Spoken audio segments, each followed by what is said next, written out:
Tony down here in Fountain Inn. Today's the day. We're going to put the glasses on and go index that carburetor. Hey, Miles, do you want to see a new video? Okay, I did the first two steps already. I walked up here and I opened the hood. And I think you probably a lot of people are going to see that fuel filter and go, "Ah, you're going to catch the county on fire. You're going to burn everything down." I don't know. I think it's all right. But now I'm going to pull the carburetor off and we're going to index it one way or the other, whichever way I can get it to go. But now I'm going to tell you from the start, I don't turn wrenches as fast as Eddie Atwood. I may be faster than Brad Reed and Marcus Allen and, of course, Nancy Pelosi, but not Eddie Atwood. So let's go ahead and get started.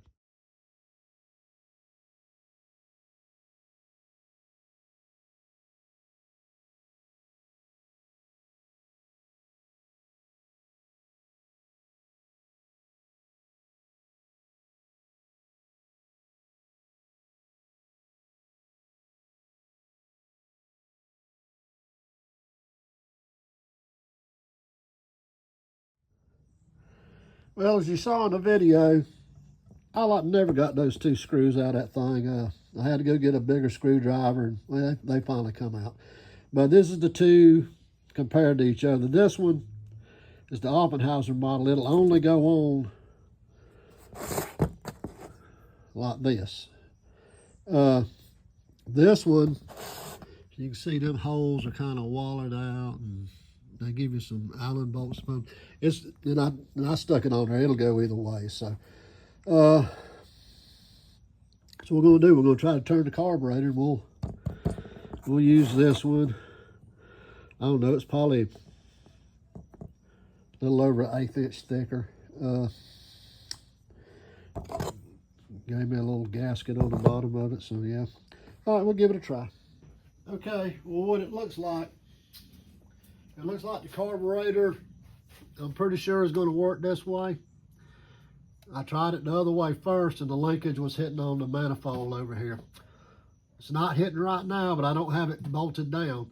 So let's pull the carburetor off, throw a gasket on there, bolt it down, see what happens. I even got this piece on there, which stunned me. I thought for sure it'd be hitting back in here or something, but that's going to be quite a turn for that cable. I have to make a new cable, but I don't know. We'll give it a try, see if it works. So let's do it.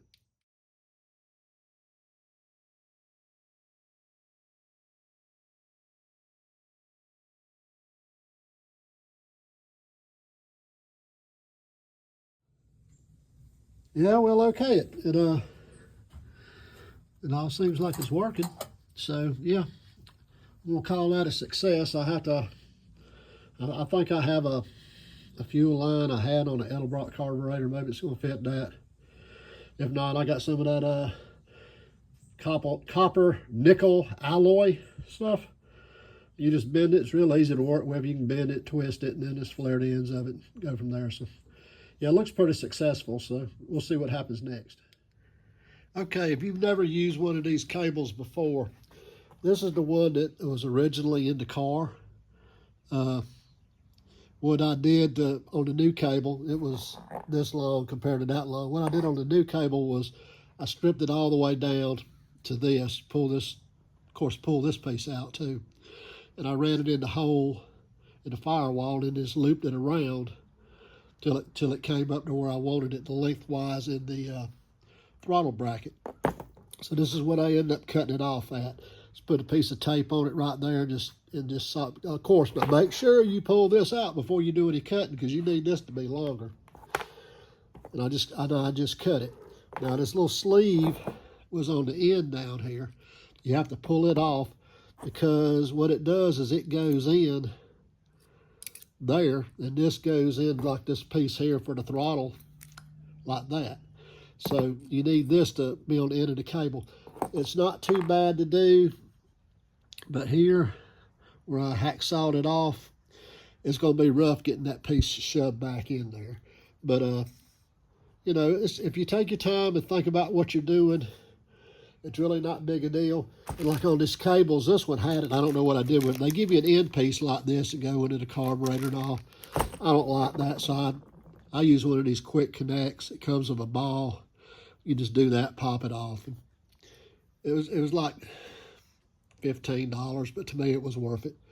The other thing is on this Offenhauser plate, the one that I got to put on the car, I think it's a Clifford Industries. Now, I took this thing apart back during the winter, was going to try to index it, but the holes didn't line up. And I thought, well, maybe you could just enlarge them holes a little bit and make it work. Well, it looks like that's what somebody did on that Clifford. Now, I didn't want to do on this one because I thought, well, if you mess that up, you'll have to get another plate or something or make one. I actually bought a piece of aluminum going to make one, but I ran across this other one, so I just went ahead and bought it. But if you in this situation, you could probably easily wallow these holes out, enlarge the holes, oblong them, whatever you want to call it, and make it work. But yeah, I'm going to go ahead and get this put back together, get it mounted on the car, and then we'll put this cable back in it and see how long we need to cut that off at. Okay, it's a little busy in there, but this is what we got. I've got the braided line coming out of the firewall. And this is a new piece I just bought. It's going into the adjuster right there, and it's secured down. And I've come over and marked it about where I want to cut it off, right there on that black mark. But when you cut these things, they always want to frail up. I've tried stuff like putting shrink wrap on them, blah, blah, blah, blah, blah.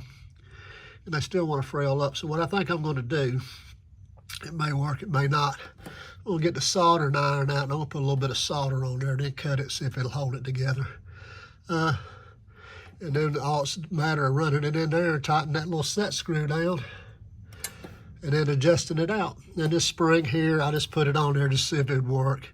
I'm gonna have to come up with something neater. I've got a bunch of these little pieces here that I can do something underneath there to pull it down, and we'll make it look good. All right, so we got it all on there. It looks pretty decent. What we'll do is, what I'm waiting on is tomorrow I got a fitting coming for here. I hope it's gonna be right, or I can get this. I don't want to put a bunch of rubber hose on it. That'd be crazy. Trying to get it as close and tight and pretty as you can get it. So, but I was thinking, if you did this with a car for automatic, I really don't know what you'd do about the kick down linkage. You might not be able to do this, but we'll see what it looks like when it gets done. I got the fuel line run with the glass fuel filter, so it'll catch on fire here in a little bit. Vacuum line. I went to my local Napa to drive by a new piece of vacuum line. Oh no, we don't. I mean, what's vacuum line? We got stuff for windshield wipers and clear gas hose for your lawnmower. I mean, you can't even get it anymore. I had to order some, so I patched it up right here. But yeah, we're about ready to give her a try. Well, there it goes. It's running, no leaks or anything. But full disclosure, I did have to change this bracket back to the original one because that other one cut across too sharp. Wouldn't let the accelerator pump do accelerator pump things. So I think what I'll do later is kind of round this off here, cut it off, do something different with this spring. But yeah, other than that, everything looks good. Do a little cruise video here. It seems like it's doing okay. The throttle feels much heavier than I remember it. Of course, I've been driving a heavy truck all week, so that might be the difference. It just could be those springs. But yeah, it feels okay. Well, I guess when it's all said and done, it ran okay. I've got this rock bottom eBay, not a Amazon special AFR gauge. But actually, the way it is now, the readings were coming out a lot more consistent. It was running low 13s. I mean, that's a little rich, but yeah, I mean, we can make a jet adjustment on that. I think the next thing I need to do is change the plugs and the wires because they're probably all sooted up from running. It was running all over the place before. It was running a lot richer. So yeah, and I've got a good set of wires. Take those cheap wires off, and we'll go from there. But yeah, I think it was pretty successful. Hey, you're not going to believe what happened next. 911, what is your emergency? Yeah, my glass fuel filter broke and I think my car's on fire. Sir, you should know better than running a glass fuel filter. You know, actually, last week I ordered a plastic, one of those better fuel filters for this thing, and I've set it down somewhere and I can't find it. But, you know, the car didn't catch on fire. I hope you enjoyed the video. And if you could, subscribe. It would help me out. If you can, I understand, you know. Like I say, if you live anywhere around me in upstate and you got a cool and interesting car, then you want to put it on this guy's YouTube channel, get with me. We can get together. I'm retired. My schedule, it's easy to be schedule stuff. We could make it happen. But next week, the next video will be of a, I guess, cool and interesting vehicle right down the road down here. We're going to get together and shoot a video on that, so be watching for that. I don't know how cool and interesting you'll think it'll be, but a lot of people like it, so, you know, we'll see what happens. Thanks for watching.